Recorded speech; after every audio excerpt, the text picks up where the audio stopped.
for you to succeed in life, whether in business, health, relationship, spirituality, one thing that you need to understand is you take responsibility of your life.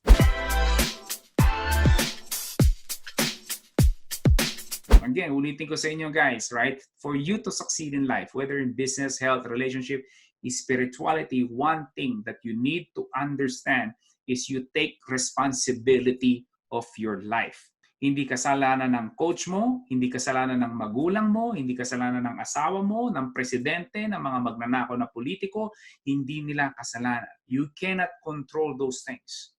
You have to accept the responsibility. Panahon pa ni Eva at Adan yung pointing finger na yan eh. But if you take responsibility, of course, hindi naman lahat ng mga nangyari sa buhay mo ay kasalanan mo. Right? There are many things rin. But there are far more things that you can control, and that's what matters.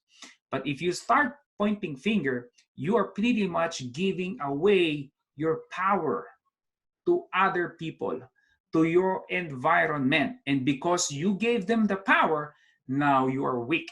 Now you are frozen. Now you cannot do anything because they have control over you. But really, wala naman. It's just like nasa isip mo lang because you start blaming. Oh, kaya hindi ako naging successful kasi ganun. Kasi ganyan, hindi ako kumita kasi ganun. That is a problem.